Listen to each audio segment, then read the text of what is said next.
जैसा कि पिछले एपिसोड के लास्ट में हमने देखा था कि मीटो हमारे रेन के कंधे पर सहारा लेकर रो रही होती है। उतने में हम देखते हैं रेन को अपने आप में कुछ अंदर फील होता है और वो जोर की कहता है बाहर मत निकलो, जिसके बाद वो मीटो को धक्का देता है। मीटो तुम मुझसे दूर चले जाओ, मेरे अंदर का ये बाहर आ रहा है। फिर वो कहता है ये इतनी अच्छी खुशबू मुझे मजबूर कर रही है। जिसके बाद वो मीटो के पास जाता है उसका ब्लड लेने के लिए, बट मीटो उसे धक्का दे देती है और कहती है ये तुम्हें क्या हुआ। और यहाँ पर वो काबू नहीं कर पा रहा होता है खुद को और वापस से मीटो के ब्लड के पीछे जाता है और उसे गिरा देता है। और यहाँ पर जैसे ही वो अपने फैंग्स मीटो के गले के पास लेकर जाता है उतने में उसे वापस झटका आता है और वो दूर होकर अपने मन में कहता है ये मैंने मेरे दोस्त के साथ क्या कर दिया, ये मेरे बाप के खून के कारण। जिसके बाद वो मीटो से माफी मांग के वहां से चले जाता है। खैर जिसके बाद जब मीटो हम देखते हैं रूक के रूम में जाती है तो वो देखती है कि रूक वहाँ पर अपनी फेवरेट मागी वाली गेम खेल रहा होता है। जैसे वो मीटो को अपने रूम में देखता है वो उससे जाके पूछता है ओए ओए कैसा था आज का दिन, क्या तूने उस लड़की को किस किया। जिसको सुनने के बाद मीटो कहती है ये तुम क्या बोल रहे हो। तो वो कहता है तुम तो पूरे दिन उसके साथ ही तो थे। फिर मीटो को याद आता है कि वो लड़की भी तो रूक को पटाने के लिए ही उससे हेल्प मांग रही थी। जिसके बाद मीटो रूक को चिल्ला के कहती है तुझे तो पता भी नहीं चलता कि कौन सी लड़की तुझे कब पसंद कर रही है। तुम ऐसे हक करते हो, ऐसे बाइट करते हो कि मानो कि तुम दूसरे को किस दे रहे हो। जिसको सुन के रूक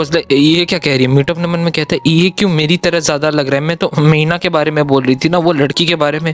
ये कहानी मेरी जैसी मैंने क्यों बना दी। जिसके बाद हम देखते हैं कि रूक उसके काफी क्लोज आ जाता है और उसे यहाँ पर वो काफी टीज करने लग जाता है कि क्या जब मैं तुम्हारे पास होता हूँ तुम काफी एक्साइटेड फील करते हो मीटो। इतना ही सुनने के बाद थी कि मीटो शर्मा के उस रूम से बाहर निकल जाती है दौड़ दौड़ के और मन में सोचती है ये मैं क्या कर रही हूँ, मैं तो यहाँ एक लड़के की तरह रह रही हूँ। मीटो तो क्या रूक भी अपने मन में इसी चीज के बारे में सोच रहा होता है। तभी वो कहता है कि मीटो को बहुत देर हो गई, वो अभी तक घर नहीं आया है। खैर जिसके बाद हम देखते हैं कि मीटो तो यहाँ पर मार्केट में घूम रहा होता है। तभी उसकी टक्कर दो लड़कों से हो जाती है। फिर वो दोनों लड़के मीटो को यहाँ पर परेशान करने लग जाते हैं और मीटो मन में कहती है कि मैं तो अपने सेल्फ डिफेंस के लिए कुछ कर भी नहीं सकती हूँ इनके सामने। इतने में हम देखते हैं कि वहाँ पर रेन आ जाता है मीटो को प्रोटेक्ट करने के लिए और वो दोनों यहाँ पर लड़के रेन को देख के वहाँ से भाग जाते हैं। जिसके बाद रेन मीटो को कहता है कि तुम बाहर क्या कर रहे हो, बहुत देर हो गई है, जाओ अपने डॉम में। फिर मीटो अपने मन में सोचती है कि आज तो वो किसी भी हालत में रूक के घर जाने नहीं वाली, आफ्टर ऑल आज बहुत बड़ा उनके बीच में सीन हुआ है। जिसके बाद वो ये बात रेन को भी बताती है। अब हम यहाँ पर रूक को देखते हैं जो कि मीटो को हर जगह खोज रहा होता है। उसका चमगादड़ जो कि कोमोरी ही है वो उसे कहता है कि ये तू क्या कर रहा है, याद रख कि तेरी खुदा की दीवी पार्टनर भी है। तो वो कहता है अरे मैं उसे एज अ फ्रेंड उसकी इतनी चिंता कर रहा हूँ। जिसके बाद रूक आज सुबह वाले सीन को याद करता है और कहता है आज लगता है मैंने कुछ ज्यादा कर दिया और वो हमारे कोमोरी को कहता है कि मैं उसे खोजने जा रहा हूँ। जिसके बाद हम देखते हैं कि हमारा रेन मीटो को अपने रूम में ले आया होता है और वो कहता है कि मेरे रूम में ज्यादा सामान नहीं है तो तुम ऊपर सो जाओ, मैं बाहर सो जाऊंगा। मीटो यहाँ पर रेन से आर्ग्यू करने जाहिर होती है कि रेन उसे कहता है कि तुम क्या चाहते हो कि मैं तुम्हें वापस से बाइट करूं। फिर मीटो रेन से पूछती है कि क्या तुम सच्ची में वैम्पायर हो।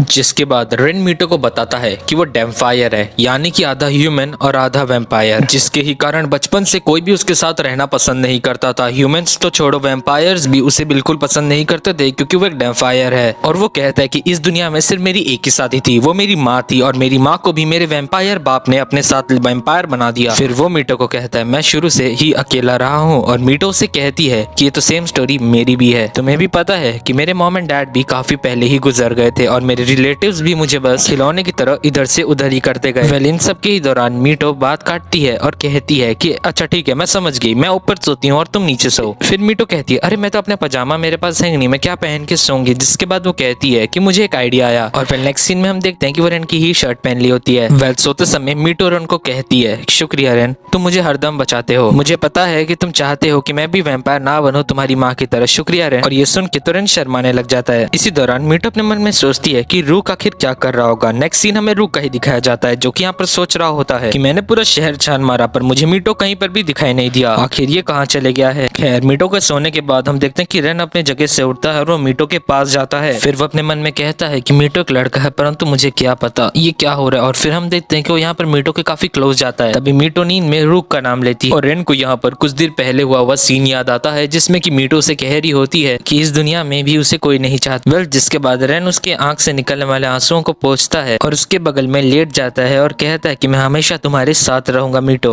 अब हम नेक्स्ट डे का सीन देखते हैं जहाँ पर हमारा रूक तो हर स्टूडेंट का रूम यहाँ पर चेक कर रहा होता है मीटो को खोजने के चक्कर में और आखिरी रूम रेन का बचता है। यहाँ पर यूरी और तकारा उसे मना कर रहे होते हैं कि रेन के रूम में वो क्या ही कर रहा होगा। इतने में हम देखते हैं कि मीटो को बाहर से रूक की आवाज आ जाती है। अब मीटो के साथ रेन भी यहाँ पर उठ जाता है और हम देखते हैं कि रूक उनका गेट तोड़ देता है और अब रूक अपने सामने जो देखता है उसको देखकर तो उसकी आंखें फटी की फटी रह जाती हैं। जिसके बाद तो रूक हमारे रेन को जाके पकड़ता है और कहता है तुमने मीटो के साथ क्या किया है। रेन उससे कहता है कि मीटो तुम्हारी प्रॉपर्टी नहीं है और वैसे भी मीटो यहाँ पर आया इसका मतलब कि तुमने उसका अच्छे से ख्याल नहीं रखा। जिसके बाद रुक मीटो को कहता है कि तुम्हें रेन इतना ही पसंद है तो तुम यहीं पर रहो अब से। देन हम देखते हैं कि रूक यहाँ पर गुस्सा करके उस रूम से निकल जाता है। वेल अब रूक खुद को कहता है कि क्या वापस से आज मैं थोड़ा ज्यादा हार्श हो गया था, बट ऐसा क्या ही गलत हो गया था कि मीटो को रेन के रूम में जाके रहना पड़ा। फिर वो अपने बगल में गर्ल्स क्लोथ स्टोर को देखता है और उसे वही दिन याद आता है जब मीटो ने गर्ल्स के कपड़े पहने थे और उसे कहा था कि क्या वो ये जब वो पहनेगी तो उसका ब्लड सक करेगा। फिर रूक अपने मन में कहती है मुझे क्या हो गया, अब तो मैं मीटो को एक लड़की के रूप में भी इमेजिन करता हूँ।